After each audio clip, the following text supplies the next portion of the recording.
Hello बेटा। हम लोग लेक्चर नंबर सेकंड डिस्कस कर रहे हैं।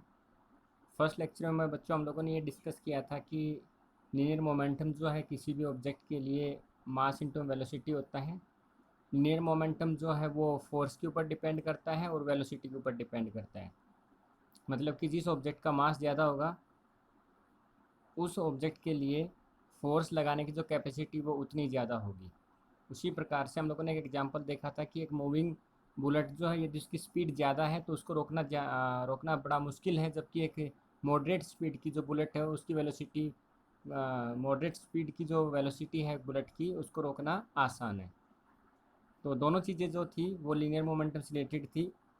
उससे पहले हम लोगों ने अरिस्टोटले फोल्सी और गैलीलियो का कंसेप्ट देखा था। अरिस्टोटले फोल्सी का ये कहना था कि यदि कोई ऑब्जेक्ट कंटिन्यूसली मूव रहना चाहता है तो आपको उसके ऊपर एक एक्सटर्नल फोर्स जो है वो कंटिन्यूसली लगाना पड़ेगा। जबकि जो गैलीलियो था उनका ये कहना था कि हमें जो एक्सटर्नल फोर्स वो सिर्फ इतना लगाना पड़ेगा कि जो फ्रिक्शन फोर्स और जो अदर एयर फ्रिक्शन फोर्स वगैरह जो उसके ऊपर काम करते हैं वो फोर्सेस ख़त्म हो जाएं। यदि नेट फोर्स हमारे पास में जीरो आ जाएगा तो बॉडी जो है कंटिन्यूसली मूव करती रहेगी, ऐसा गैलीलियो का कहना था। गैलीलियो का जो कंसेप्ट था वही जो कंसेप्ट है वो हम लोग पढ़ते हैं न्यूटन्स के फर्स्ट लॉ में, उसी कंसेप्ट को यूज़ करके। क्योंकि गैलीलियो का ये कहना था कि यदि बॉडी जिस कंडीशन में है तो उसी कंडीशन में रहना चाहती है जब तक कि उसके ऊपर एक नेट फोर्स है वो जीरो लगता रहेगा। ठीक है। तो न्यूटन का फर्स्ट लॉ है वो भी इसी के बारे में बात करता है।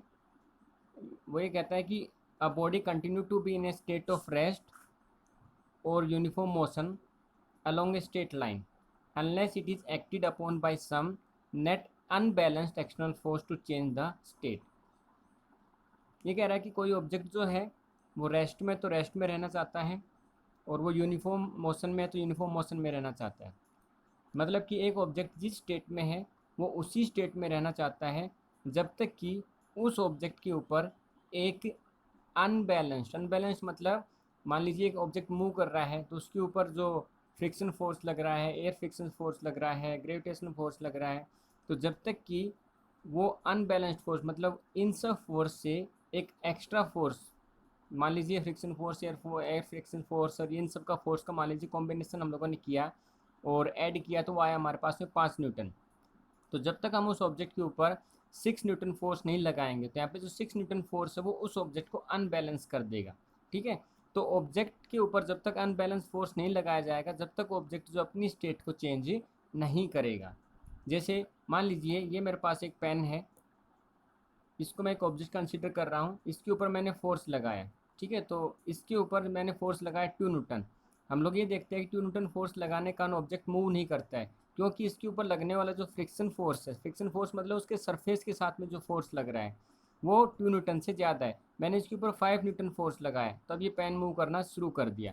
मतलब कि अब इसके ऊपर 5 न्यूटन फोर्स लगाने से जो फ्रिक्शन फोर्स है उसकी वैल्यू कहीं ना कहीं 5 न्यूटन फोर्स से कम होगा, इसलिए पेन जो है मूव करना शुरू कर दिया। तो यहाँ पे जो है 5 न्यूटन फोर्स है वो हमारे पास में कहलाएगा अनबैलेंस्ड एक्सटर्नली फोर्स। तो फर्स्ट लॉ क्या कहता है न्यूटन्स का कि ऑब्जेक्ट जिस स्टेट में है वो उसी स्टेट में रहना चाहता है, चाहे वो रेस्ट में है तो रेस्ट में रहना चाहता है और मोशन में है तो मोशन में रहना चाहता है जब तक कि उसके ऊपर एक अनबैलेंस्ड एक्सटर्नल फोर्स अप्लाई ना किया जाए। ओके। आगे देखिए, इसको हम लोग कुछ एग्जाम्पल के थ्रू समझते हैं कि कैसे ऑब्जेक्ट अपनी स्टेट में रहना चाहता है। सबसे पहले देखिए, every object continue to be lie rest unless we move it. कोई भी ऑब्जेक्ट जो है वो जब तक रेस्ट में रहेगा जब तक कि हम उसके ऊपर कोई फोर्स अप्लाई नहीं करते या जब तक हम उसको फोर्स अप्लाई करने की हिम्मत नहीं देते। जैसे फॉर एग्जांपल ये ऑब्जेक्ट यहाँ पे ऐसा रखा है तो ये आज भी ऐसा रखा है, कल भी ऐसा रखा रहेगा और ये कितने भी टाइम पीरियड तक ये ऑब्जेक्ट ऐसा का ऐसा रखा रहेगा जब तक कि हम इस ऑब्जेक्ट के ऊपर एक्सटर्नल फोर्स अप्लाई नहीं करेंगे। ओके। सेकंड, यदि कोई ऑब्जेक्ट है, यदि ये ऑब्जेक्ट मूव कर रहा है तो ये ऑब्जेक्ट जो है कंटिन्यूसली मूव करता रहेगा जब तक कि हम इसके ऊपर आगे से कोई अपोजिशन फोर्स अप्लाई नहीं करेंगे। लेकिन हम लोग ये देखते हैं प्रैक्टिकली ये ऑब्जेक्ट कुछ दूर बाद में जाके रुक जाता है। जैसे एक बॉल को यदि आप एक ग्राउंड पे लुढ़काओगे तो बॉल कुछ दूरी बाद जाके में रुक जाती है। क्योंकि बॉल इसलिए रुक जाती है क्योंकि उस बॉल के ऊपर फ्रिक्शन फोर्स और एयर फ्रिक्शन फोर्स काम कर रहे हैं। लेकिन इस बॉल के ऊपर उन दोनों फोर्सेस को मैं जीरो कर दूं, मतलब फ्रिक्शन फोर्स वहाँ पे जीरो कर दूं, तो ये जो बॉल है ये जब तक मूव करती रहेगी, जब तक मूव करती रहेगी जब तक कि इसके अपोजिट डायरेक्शन, मतलब बॉल का जो मूवमेंट है वो इधर है और हमारे द्वारा लगाया गया जो फोर्स का मूवमेंट है वो इधर है। तो जब तक इसके अपोजिट डायरेक्शन में कोई फोर्स नहीं लगेगा जब तक बॉल कंटिन्यूसली मूव करती रहेगी। तो ओके, नेक्स्ट थिंग, कोई भी फोर्स जो है, या ये कहें कि कोई भी जो बॉडी है वो अपने आप खुद से अपनी डायरेक्शन को चेंज नहीं करना चाहती है। मतलब बॉडी जिस डायरेक्शन से मूव कर रही है उसी डायरेक्शन से मूव करते रहना चाहती है जब तक कि उस बॉडी के ऊपर एक्सटर्नल फोर्स अप्लाई नहीं किया जाता। जैसे मान लीजिए एक बॉडी है, ये ऐसा मूव कर रही है, तो ये बॉडी जो है खुद से जो है ऐसा मूव करके ऐसा मूव करना शुरू नहीं करेगी। इस बॉडी का मूवमेंट ऐसा है तो ऐसा ही मूव करती रहेगी। मान लीजिए बॉडी एक्स एक्सिस पे मूव करती है तो एक्स एक्सिस पे ही मूव करती रहेगी, लेकिन जब तक ये इसके ऊपर एक्सटर्नल फोर्स नहीं लगाएंगे इस बॉडी का मूवमेंट ऐसा कभी भी नहीं होगा। जैसे फॉर एग्जाम्पल एक सड़क पे हम लोग बाइक चला रहे हैं, तो जब तक जो बाइक के हैंडल के ऊपर हम लोग फोर्स नहीं लगाएंगे तब तक बाइक हमारी टर्न नहीं लेती है। ठीक है, तो we need to apply a force on the handle of the bike through which bike takes a turn on the road. ठीक है, ओके। अगली चीज़, ये तीन चीज़ें हम लोगों ने पढ़ी तीन एग्जाम्पल से। पहले एग्जाम्पल में हमने देखा कि कोई बॉडी रेस्ट में है तो रेस्ट में रहना चाहती है जब तक कि उसके ऊपर एक्सटर्नल फोर्स ना लगाया जाए। दूसरा, यदि कोई बॉडी मोशन में है तो मोशन में रहना चाहती है जब तक कि उसके ऊपर एक्सटर्नल फोर्स अप्लाई ना किया जाए। और तीसरा देखा हम लोगों ने डायरेक्शन का, मतलब कि जब तक बॉडी की डायरेक्शन चेंज नहीं होती है जब तक कि उसके ऊपर एक्सटर्नल फोर्स अप्लाई ना किया जाए। ठीक है, इन तीनों की तीनों चीज़ों के अंदर हम लोगों को एक कॉमन चीज़ समझ में आती है कि force is the responsible to change the direction, to change the motion of the motion of the object, to change the rest of position of the object। Object की किसी भी पोजीशन को चेंज करने के लिए फोर्स इज रेस्पॉन्सिबल है। यदि force नहीं होगा तो उसकी डायरेक्शन चेंज नहीं होगी, फोर्स नहीं होगा तो वो रेस्ट से मोशन में नहीं आएगा, फोर्स नहीं होगा तो मोशन से रेस्ट में नहीं आएगा। तो force is the main cause which is responsible to change the position of the object. So we can say that the first law जो है न्यूटन्स का, विच विल डिफाइन द या which define the force statement. ठीक है, तो we can say that only force as an external effort in the form of push and pull which try or move to try a body at rest or try to stop of a motion body। so Newton first law explain the force। तो हम लोग ये कह सकते हैं Newton का first law है वो फोर्स को एक्सप्लेन करता है। ओके, एक दूसरी चीज़ देखिए, यदि हमारे पास एक ऑब्जेक्ट है, यदि हम इस ऑब्जेक्ट के ऊपर एक फोर्स लगाते हैं तो इनिशियली ये ऑब्जेक्ट जो है मूव होना नहीं चाहता है, या ये कहूँ कि ऑब्जेक्ट मूव हो रहा है, मोशन में है। तो यदि इस ऑब्जेक्ट के ऊपर फोर्स लगाएंगे हम लोग अपोजिट डायरेक्शन में तो ये ऑब्जेक्ट जो है अपनी मोशन को चेंज करना नहीं चाहता, मतलब ये ऑब्जेक्ट मोशन से रेस्ट में आना नहीं चाहता है। तो हर एक ऑब्जेक्ट की एक एबिलिटी होती है कि उस एबिलिटी के कारण वो ऑब्जेक्ट अपनी पोजीशन को चेंज नहीं करना चाहता है। जैसे कि कोई ऑब्जेक्ट रेस्ट में है तो हम उस ऑब्जेक्ट के ऊपर फोर्स लगाएंगे तो वो रेस्ट में ही रहना चाहता है, वो मोशन में नहीं आना चाहता है। लेकिन एक लिमिट तक वो जो है मोशन में नहीं आएगा, उसके बाद में भी हम लोग फोर्स की वैल्यू बढ़ाते जाएंगे। जैसे कि ये हमारे पास में एक ऑब्जेक्ट है, इसके ऊपर मैंने 2 न्यूटन का फोर्स लगाया, चेंज नहीं हुआ। 3 न्यूटन का फोर्स लगाया, चेंज नहीं हुआ। लेकिन जैसे मैं 4 न्यूटन का फोर्स लगाता हूँ ये ऑब्जेक्ट अपनी पोजीशन को चेंज करना शुरू कर देता है। तो इस ऑब्जेक्ट ने 3 न्यूटन तक अपनी पोजीशन को वैसे का वैसा बनाए रखने की कोशिश की, उसके बाद में वो कोशिश जो है वो टूट गई। ठीक है, तो हर एक ऑब्जेक्ट की एक इनएबिलिटी होती है कि वो अपने आप को चेंज होने से रोकता है। यदि वो रेस्ट में तो रेस्ट में रहने की कोशिश करेगा, डायरेक्शन चेंज करने की कोशिश करें तो डायरेक्शन चेंज करने की कोशिश नहीं करने देगा, वो जिस कंडीशन में उसी कंडीशन में रहने की कोशिश करने देता है। और इसी ऑब्जेक्ट की इसी एबिलिटी को हम लोग बोलते हैं इनर्शिया।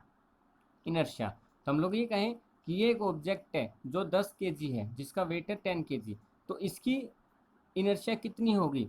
तो आंसर है हमने इसके ऊपर एक फोर्स लगाया, ये मोशन में नहीं आया, हमने और ज़्यादा फोर्स लगाया, अब ये मोशन में आना शुरू हो गया।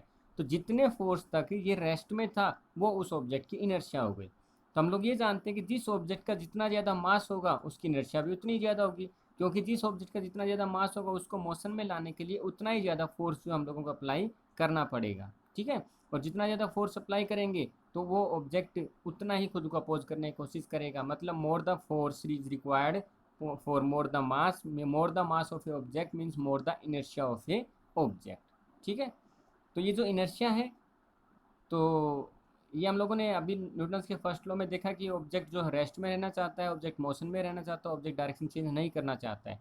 तो नहीं करना चाहता ही को हम लोगों ने क्या बोला हुआ, इनर्शिया। मतलब एक ऑब्जेक्ट ऐसा कैसा रहना चाहता है, इसी को हम लोगों ने क्या बोला, इनर्शिया। तो इनर्शिया जो हमारे पास में 3 प्रकार की हो जाएगी, inertia at rest, inertia of motion and inertia of direction. तो inertia having the 3 types, inertia of motion, rest and direction. इसके कुछ एग्जाम्पल हम लोग समझते हैं, बड़ा इंटरेस्टिंग सा टॉपिक है। Inertia at rest, it is the inability of a body to change by itself. ये किसी भी बॉडी की वो एबिलिटी है जो खुद को चेंज करने से रोकती है। कब? जब बॉडी हमारे पास में रेस्ट कंडीशन में। देखिए कैसे, हम लोग ये देखते हैं कि जब एक बस चलती है, ठीक है, मान लीजिए बस रुकी हुई है, हम लोग भी बस के अंदर बैठे हुए हैं, खड़े हुए हैं, ठीक है, हम लोग बस के अंदर खड़े हैं और बस जो रुकी हुई है, मतलब कि इनिशियल सिचुएशन में जो इनर्शिया है वो भी हमारी रेस्ट की है, और जो बस की इनर्शिया वो भी रेस्ट की है। हम लोगों ने बस को स्टार्ट किया और आगे बढ़ाया, ठीक है। हम लोग ये देखते हैं कि जब बस आगे बढ़ती है तो हम लोग पीछे की ओर गिरते हैं। ऐसा क्यों भाई? ऐसा क्यों भाई? क्योंकि जो हमारे जो पैर हैं वो बस के सरफेस के साथ में फ्रिक्शनल फोर्स के साथ जुड़े हुए हैं। तो जैसे ही बस का सरफेस जो है वो आगे की ओर मूव करता है, क्योंकि बस आगे की ओर मूव कर रही, तो जैसे ही बस आगे की मूव करते हैं तो फ्रिक्शन फोर्स के कारण हमारे जो पैर है वो बस के सरफेस के साथ आगे की ओर मूव करना शुरू कर देते हैं, ठीक है। लेकिन हमारी जो ऊपर वाली जो बॉडी है, ठीक है, तो ऊपर वाला जो पोर्शन है हमारी बॉडी का, वो तो अभी रेस्ट पोजीशन में ही, अपनी इनिशियल पोजीशन में ही है, तो वो तो वहीं रहना चाहता है, वो अपोज करता है मोशन का। तो नीचे वाले जो पैर है वो तो फ्रिक्शन फोर्स के साथ, क्योंकि फ्रिक्शन फोर्स लगा हुआ है बस के सरफेस के साथ और हमारे पैरों के साथ में, तो वो तो फ्रिक्शन फोर्स के साथ आगे मूव करते हैं, जबकि ऊपर वाली जो हमारी बॉडी का पार्ट है वो रेस्ट में रहता है। इसलिए हम लोगों को ऐसा लगता है कि हम लोग पीछे की ओर गिरते हैं। तो एक्चुअली में हम लोग पीछे की ओर गिरते हुए इसलिए महसूस होते हैं क्योंकि हमारी बॉडी का निचले वाला जो पार्ट है वो अपनी इनर्शिया को तोड़ के मोशन में आ जाता है और ऊपर वाला पार्ट जो है वो रेस्ट में रहता है। ओके, एक और एग्जांपल देखते हैं। हम लोगों ने एक ग्लास लेना है, लाइक दैट, ऐसे। ये जो ग्लास है इसके ऊपर हम लोगों ने एक पेपर रखा, ठीक है, और इस पेपर के ऊपर जो हम लोगों ने कॉइन रख दिया। अभी हम लोग एक काम करते हैं, सडनली जो है ये जो पेपर है इसके ऊपर हम लोगों ने फोर्स लगाया और इस पेपर को झटके के साथ में, इस पेपर को झटके के साथ में जो हम लोगों ने खींच लिया, ठीक है। तो हम लोग ये देखते हैं कि जो सिक्का जो इस पेपर के ऊपर रखा हुआ था ये इस पेपर के ऊपर ना रखा रह के इस ग्लास के अंदर गिर जाता है। ये सिक्का जो इस ग्लास के अंदर गिर जाता है, ऐसा क्यों? तो देखो बच्चों, यहाँ पे इनिशियल कंडीशन में जो हमारे पास में ऑब्जेक्ट है, मतलब यहाँ पे जो कॉइन है हमारे पास में, ठीक है, ओके, यहाँ पे हमारे पास में एक ग्लास है, ठीक है, और ये हमारे पास में एक पेपर है, और पेपर के ऊपर जो हम लोगों ने कॉइन रखा हुआ है, ये हम लोग कोई शीशा बोल सकते हैं, कोई दिक्कत नहीं है, एक स्लैब मान सकते हैं, कॉइन कॉइन मान सकते हैं, ठीक है।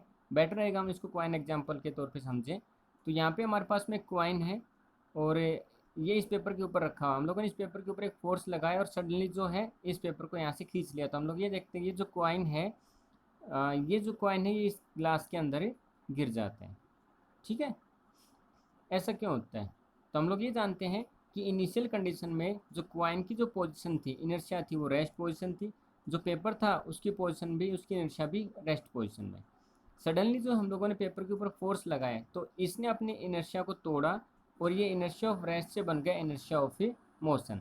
लेकिन जो फोर्स है वो सिर्फ हमारे पास पेपर के ऊपर लगा है, कॉइन के ऊपर कोई फोर्स नहीं लगा है। तो कॉइन की जो इनर्शिया वो भी अभी भी रेस्ट में ही है, इसलिए कॉइन जो है वो यहीं रहना चाहता है, यहीं रहना चाहता है। लेकिन हम लोग ये देखते हैं पेपर नीचे से निकल जाता है, इसलिए due to the gravitational force ये कॉइन नीचे की ओर गिरना शुरू हो जाता है, ठीक है। तो यहाँ से हम लोगों को ये समझ में आता है कि कोई भी ऑब्जेक्ट जो है ये अपनी जो इनएबिलिटी है उसको तोड़ना नहीं चाहता है जब तक कि उसके ऊपर एक्सटर्नल फोर्स अप्लाई ना किया जाए। और जो खुद को जिस कंडीशन में रखने की कोशिश करता है वो उसकी वो प्रॉपर्टी कहलाती है इनर्शिया ऑफ द बॉडी, ठीक है। सेकंड देखते हैं हम लोग, inertia of motion. Inertia of motion में क्या होगा, किसी भी ऑब्जेक्ट की ये वो एबिलिटी होगी जब ऑब्जेक्ट अपनी जो पोजीशन है उसको चेंज नहीं करना चाहेगा, मतलब वो मोशन में है तो मोशन में ही रहना चाहेगा। कैसे, देखिए, जब हम लोग एक बस के अंदर चल रहे हैं तो बस है वो भी मोशन में है, जो बस के अंदर हम लोग जो खड़े हैं, ठीक है, हम लोग भी मोशन में हैं, मतलब हमारी पूरी बॉडी जो है वो बस के साथ साथ मोशन में। सडनली जो है ड्राइवर ब्रेक लगाता है तो हम लोग ये देखते हैं कि हम लोग आगे की ओर गिरते हैं। ऐसा क्यों? ऐसा इसलिए, अभी इनिशियली जो है जो बस का सरफेस है वो मोशन में, हमारी जो पूरी बॉडी है वो भी मोशन में है, लेकिन हमारे जो पैर हैं वो बस के सरफेस के साथ टच है, मतलब वहाँ पे फ्रिक्शन फोर्स काम कर रहा है पैरों के बीच में, और बस के सरफेस के बीच में फ्रिक्शन फोर्स काम कर रहा है। सडनली ब्रेक लगते हैं तो बस का जो सरफेस है वो हमारे पास में रेस्ट में आ जाता है। रेस्ट में आने के कारण हमारे जो पैर है वो, क्योंकि वो फ्रिक्शन फोर्स के साथ जुड़े हुए हैं बस के साथ में, इसलिए पैर भी रेस्ट में आ जाते हैं, लेकिन हमारी बॉडी का जो अपर पार्ट है वो मोशन में रहना चाहता है और वो कंटिन्यूसली मोशन में ही रहना चाहता है, तो इसलिए हम लोग आगे की ओर गिरते हैं। ठीक है। और एग्जांपल, जैसे मान लीजिए चलती हुई ट्रेन से कोई आदमी या कोई पर्सन जो है वो छलांग लगाता है या कूदता है तो वो आगे की ओर गिरता है। ठीक है, ऐसा क्यों? क्योंकि हम लोग ये देखते हैं जब ऑब्जेक्ट, ट्रेन चल रही है तो ट्रेन मोशन में है, ट्रेन के अंदर जो पर्सन बैठा है, ठीक है, जो जंप करने वाला है, तो वो भी मोशन में है, लेकिन सडनली जब वो जंप करता है तो उसके जो पैर है वो अर्थ सरफेस के साथ में कॉन्टैक्ट में आते हैं, और अर्थ सरफेस जो है वो हमारे पास में रेस्ट में है, इसलिए पैर जो रेस्ट कंडीशन में आ जाते हैं, और उनका जो पर्सन है उसका जो अपर पार्ट है बॉडी का वो मोशन में रहता है, इसलिए वो आगे की ओर गिरता है। ठीक है। तीसरा हम लोग देखते हैं इनर्शिया ऑफ डायरेक्शन। इसमें क्या होगा, कोई भी ऑब्जेक्ट जो है उसकी एक एबिलिटी होगी कि वो अपनी डायरेक्शन को चेंज करने की कोशिश नहीं करता है। क्यों भाई? क्योंकि हम लोग ये देखते हैं कि यदि एक अम्ब्रेला है, ठीक है, यदि एक बरसात हो रही है तो अम्ब्रेला जो हम लोगों को बरसात होने से बरसात जो हो रही है उससे हम लोगों को भीगने से बचाता है। कैसे? क्योंकि जब पानी की जो बूंदें गिर रही है उनकी जो डायरेक्शन है वो स्ट्रेट लाइन डायरेक्शन है। ठीक है, तो उनकी डायरेक्शन स्ट्रेट लाइन, तो वो तो सीधा सीधा गिरना चाहती है, वो अपनी डायरेक्शन को खुद से चेंज नहीं करना चाहती है। तो हम लोगों ने क्या किया, अम्ब्रेला उनकी डायरेक्शन के आगे खड़ा कर दिया और वो डायरेक्शन को चेंज नहीं करना चाहती है, इसलिए अम्ब्रेला के ऊपर जो है वो बूंदे आके गिरी और उससे हम लोग भीगने से बच जाते हैं। ठीक है। दूसरा, मान लीजिए आपने एक धागे से रस्सी, एक धागा लिया या एक रस्सी ली, उससे एक पत्थर को बांधा, और धागे का जो दूसरा एंड है उसको अपने हाथ से पकड़ा। ठीक है, और हाथ से आप लोगों ने उसके ऊपर एक सेंट्रीपिटल फोर्स लगाया, मतलब हाथ से आपने उस धागे को घुमाने की कोशिश की, तो हम लोग ये देखते हैं कि ये रहा हमारा हाथ और ये रहा धागा, ठीक, और ये रहा पत्थर। तो जो पत्थर है वो कुछ ही हमारे पास में इस तरीके से मूव करता है, मतलब एक सर्कुलर मोशन में मूव करता है। यदि मान लीजिए यहाँ से गलती से धागा टूट जाता है तो हम लोग ये देखते हैं कि जो पत्थर है वो अभी कंटिन्यूसली इस डायरेक्शन में मूव नहीं करता वो पत्थर जो है, क्योंकि यदि आप यहाँ से इस डायरेक्शन की बात करते हैं तो इस डायरेक्शन से पत्थर की जो डायरेक्शन बनेगी वो हमारे पास में ऐसी स्ट्रेट लाइन बनती है। यदि हम लोग यहाँ की बात करते हैं तो यहाँ से जो पत्थर की डायरेक्शन बनेगी मूव करने की वो इधर बनती है, इधर से इधर बनती है और इधर से इधर बनती है। लेकिन उसको कंटिन्यूसली जो है सर्कुलर मोशंस में मूव कराने के लिए जो सेंटर से फोर्स लग रहा है वो उसके लिए रेस्पॉन्सिबल है।